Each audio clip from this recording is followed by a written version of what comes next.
44 ans après 1958, Alès a connu les 8 et 9 septembre 2002 des inondations d'une violence inouïe. Le scénario catastrophe débute dimanche aux environs de 20 h. Une pluie diluvienne s'abat sur la ville, un véritable déluge qui ne cessera que le lundi matin à 11 h. Durant ces 15 heures d'apocalypse, il est tombé sur Alès et la région entre 500 et 600 mm. Un chiffre effrayant, équivalent à une année de pluie sur Paris. Les premiers appels au secours sont lancés durant la nuit par des automobilistes rentrant le week-end et surpris par la brusque montée des eaux qui a coupé de nombreux axes routiers entre Alès, Nîmes, Montpellier ou encore Bagnols-sur-Cèze. Au petit matin, ce sont les quartiers nord d'Alès qui commencent à être envahis par les eaux. Le gravieux en furie sort de son lit vers 5 h et inonde le quartier du Moulinet, obligeant les habitants à fuir le lotissement ou à se réfugier sur leur toit. À la maison, nous avons été sinistrés par les inondations qui ont débordé de partout, qui ont investi toute la maison, la terrasse, tout. Toutes les maisons ici ont été noyées complètement. Venez voir. Voilà, vous êtes à ma salle à manger. Voilà le niveau de l'eau qu'il y avait à 4 h du matin. Et depuis 4 h du matin, je me suis retrouvé toute la nuit jusqu'à 10 h 30. Les bras comme ça, et donc j'ai dû placer mon épouse sur le bar là, pour percer le plafond avec une barre de rideau afin que je puisse la sauver quoi, et monter mon chien aussi en même temps, un berger allemand, qui a fallu que je sauve aussi parce qu'il se noyait. Et voilà, tout est perdu, tout est cassé. Voilà. Qu'est-ce qui vous reste aujourd'hui? Rien. Rien, il ne reste que 4 meubles qui ont gonflé, qui sont pourris, il n'y a plus rien. Voilà, c'est le désastre complet. Peu avant 6 h, le Bruège passe par-dessus la digue et renverse le parapet pour ensuite inonder les prés Saint-Jean alors que la pluie redouble de violence.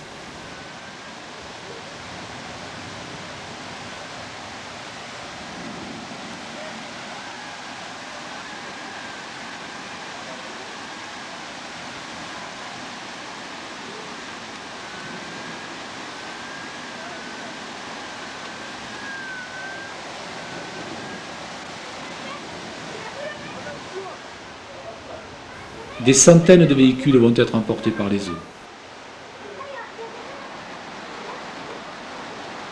Les 2 écoles du quartier, les 2 collèges, le lycée et de nombreux appartements seront inondés.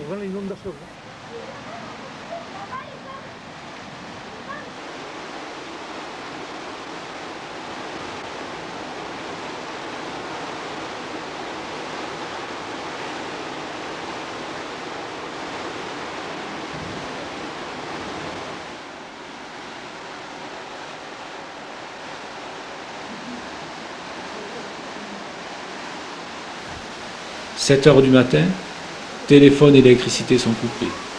La ville, privée de voies de communication, est isolée du reste du département et le restera jusqu'à mardi après-midi. 10 h. Incroyable. Le Gardon déborde à hauteur du pont Neuf et se déverse dans les quartiers inférieurs.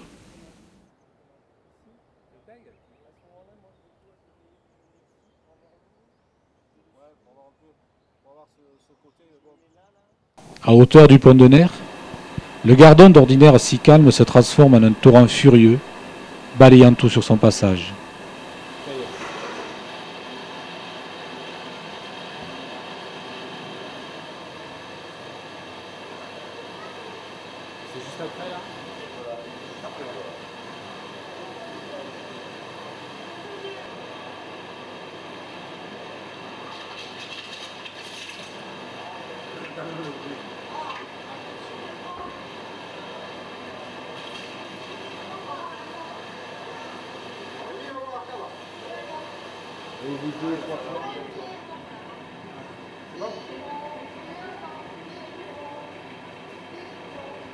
Ah, on voit que le pont a pété. Voilà. Non, on va bien qu'il y ait 2 points. Les gens, ils sont copiés. Ça, c'est le moulin, c'était l'ancien moulin, ça.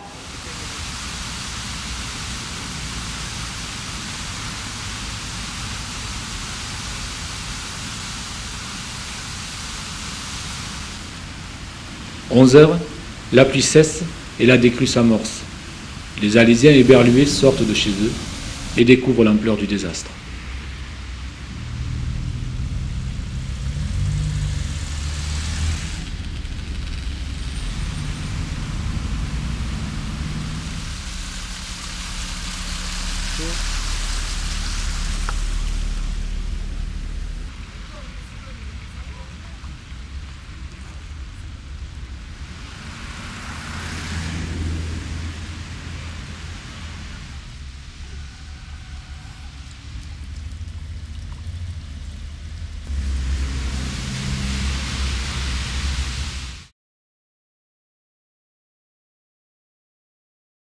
Dès le matin, nous avons pris la dimension de ce qui nous arrivait. Je crois que lorsque l'ampleur du désastre est apparue dès que le jour s'est levé, écoutez, de mémoire d'homme, on n'avait jamais vu ça sur Alès. Je crois que même 58 et 88, n'en parlons pas, n'ont pas laissé autant de traces avec la quantité de flots et la fureur avec laquelle ils sont arrivés sur notre ville.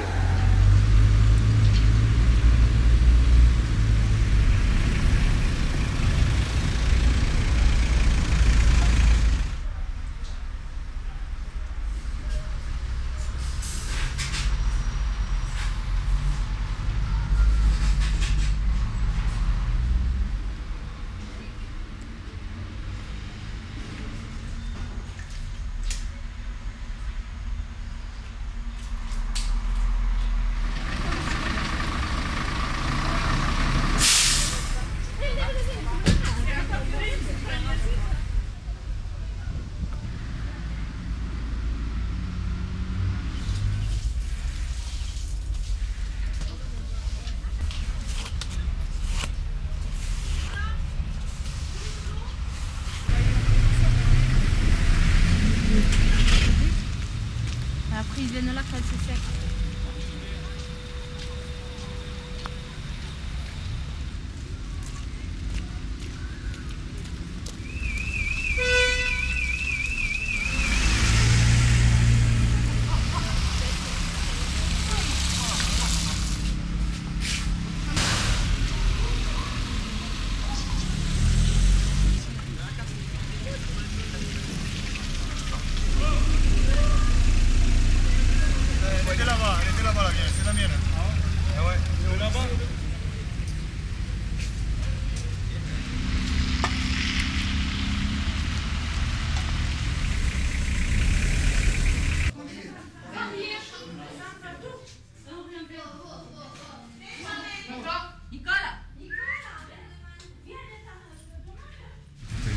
Concrètement, déjà les élus locaux, avec tout le génie qu'on leur connaît, savent trouver des réponses immédiates, mais on sait bien que ce sont des réponses provisoires parce qu'on ne dispose pas comme ça de centaines, voire de milliers de logements définitifs. Et le ministre de logement que je suis doit trouver des réponses pour les mois et voire l'année qui vient. Nous allons mettre au point maintenant un calendrier et un échéancier pour remettre tout cela en état avec nos partenaires habituels.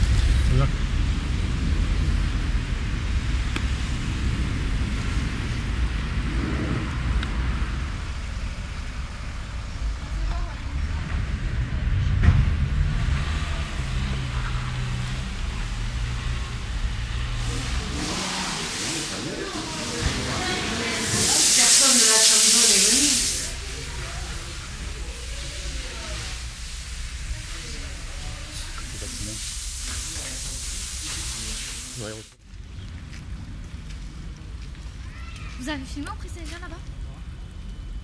Allez, filmer.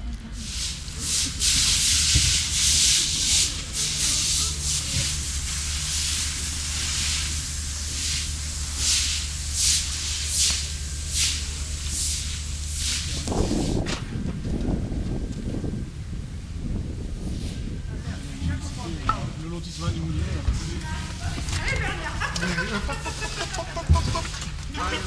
Parce que là, c'est vraiment tout partout.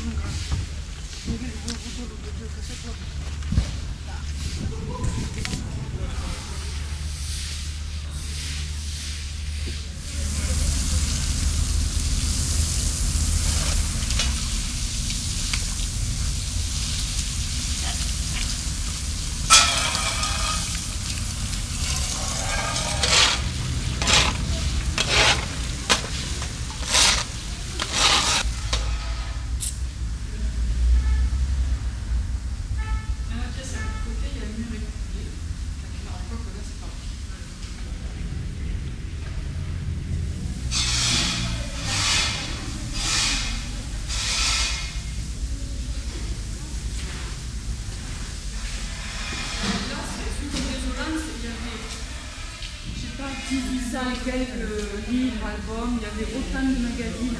Voilà. De quoi faire 3500 photos.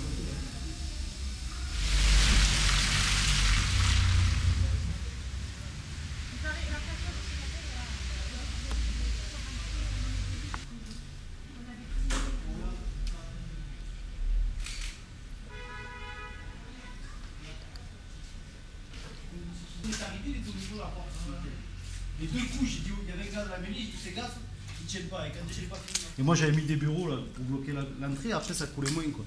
Une fois que la boue était devant. Je ne veux pas parler.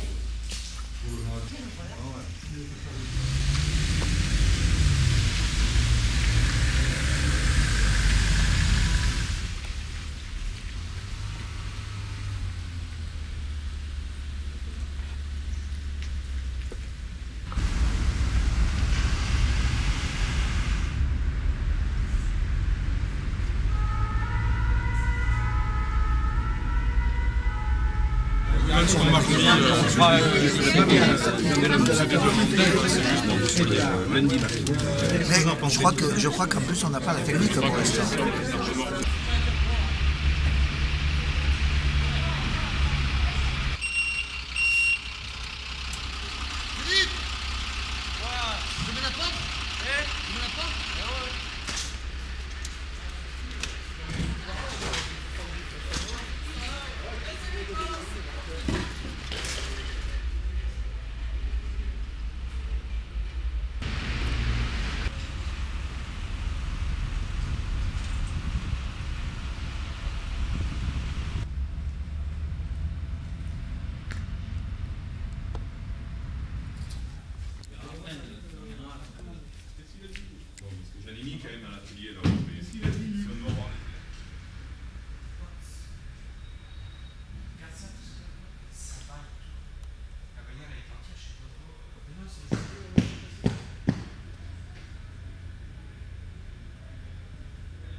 Voilà un peu.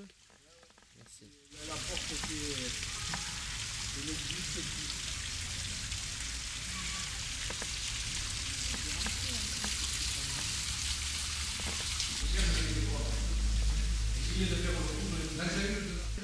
Ben, tu peux prendre une photo de là parce que c'est ouais, c'est vraiment si avec le flash.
On a déjà détaillé tout ce qui était au milieu parce que on va aller très vite.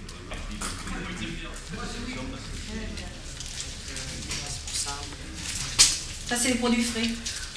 Mais tout ça, c'était plein de produits frais. On a commencé à jeter. Bon, là, on a jeté à peu près peut-être 7 ou 8 millions de francs de marchandises. Nous, on est au nord Maison 9002, on est carré dans l'entreprise, on a 3 responsables qualité. Bon, je vais pas m'amuser pour gagner 12 boîtes, alors si j'empoisonne quelqu'un... Parce qu'elles ont été mouillées aussi. Elles étaient sous l'eau. Ah bah, oui. Parce que vous savez, bon, les microbes, ça va vite, il n'y a pas eu de courant pendant 2 jours ou 3, bon, on ne peut pas faire ça, quoi. Là, le trait, on a un mètre. Des mesures à différents niveaux. En cela, d'ailleurs, c'est très important d'écouter ce qui est essentiel pour les gens. Au niveau de la trésorerie, bien sûr, au niveau aussi de la reconstruction, c'est-à-dire la possibilité, comment aider ces usines, ces entreprises à repartir comme elles le souhaitent, parce qu'encore une fois, vraiment, c'est très courageux. Ça m'a beaucoup frappé, ça a été, parce que quand toute une vie de travail se trouve comme ça, anéantie, encore une fois, en une nuit, eh bien, je trouve que c'est extraordinairement courageux, oui, de réagir comme ça et de dire nous sommes ensemble, on compte sur vous, mais nous aussi on est là, on ne se laisse pas abattre et on repartira.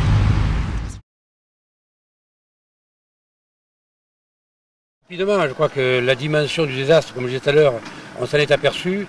On a mis en place dès 6 h du matin une cellule de crise avec réquisition des entreprises, du personnel municipal et prévu l'encadrement et la démarche que dès que la pluie cesserait de tomber, que tout se mette en œuvre pour libérer rapidement la ville des stigmates de cette catastrophe.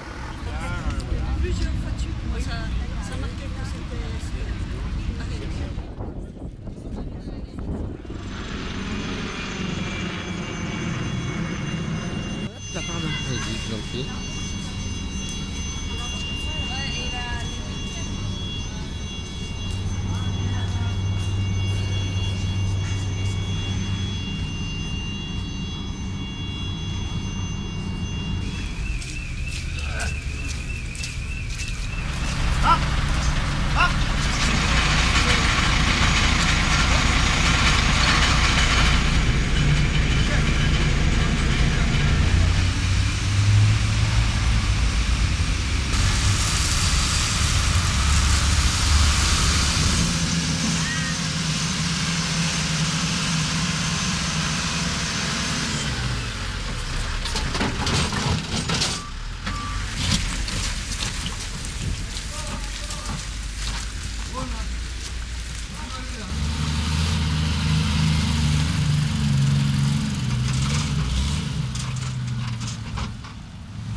Mais je crois que dès le matin de la création de la cellule de crise, entre le personnel municipal qui s'est mis à disposition, et il faut le dire, pour une fois, comme on sait que j'ai pas l'habitude de le faire, et qui a été disponible rapidement, bénévolement en dehors des heures de travail, ont depuis été sur le terrain, que 900 bénévoles supplémentaires sont arrivés sur les quartiers et ont permis de dégager, avec les entreprises qui ont été mobilisées rapidement, je le disais tout à l'heure, les quartiers et la ville qui étaient sinistrés.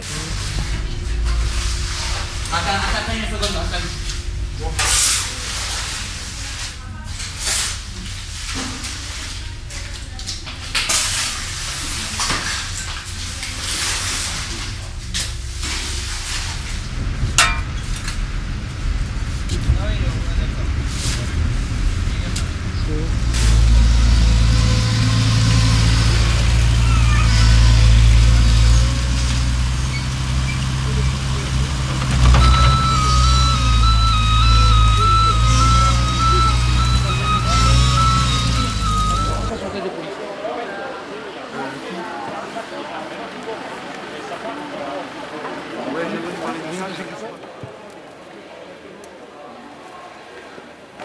Alors tout ce qui est électroménager, on va le laisser ici.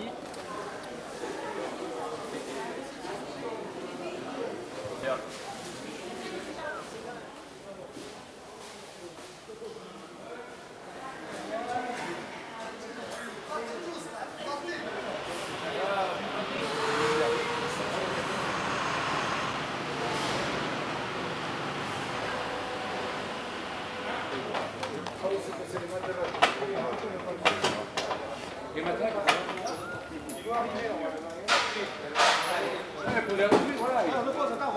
crois qu'après le plan Orsec qui a été déclenché rapidement dès 8h30 du matin lundi, après la venue des ministres, suite aux petits coups de gueule qui ont permis dans chaque secteur d'activité sinistré de la ville, le commerce, l'artisanat, l'habitat, les routes, etc.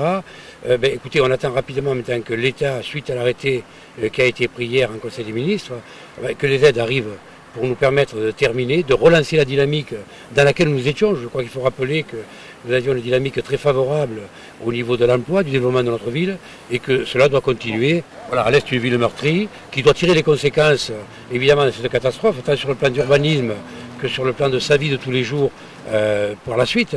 Mais c'est une ville qui repart, c'est une ville qui a envie et qui vit, et qui, dès hier, on a d'ailleurs signé un contrat pour une centaine d'emplois supplémentaires, ce qui veut dire que les artisans, les commerçants ou les chefs d'entreprise, eux ne se sont pas découragés, ont trouvé l'intérêt à venir à l'Est, et je crois que nous devons, par rapport à ces initiatives qui nous arrivent de l'extérieur, montrer, et nous savons le faire, que nous sommes prêts à repartir et que nous avons reparti. Merci et grand merci à la solidarité de tous, merci et grand merci à cette dynamique qui a su se créer, et je crois que ça ne sera peut-être pas si désastreux que ça. Je pense que ce qui va nous rester, cette solidarité à créer des liens entre les Alésiens et les Alésiennes qui vont perdurer et qui vont permettre de redynamiser encore plus fort la ville de ce qu'on était avant.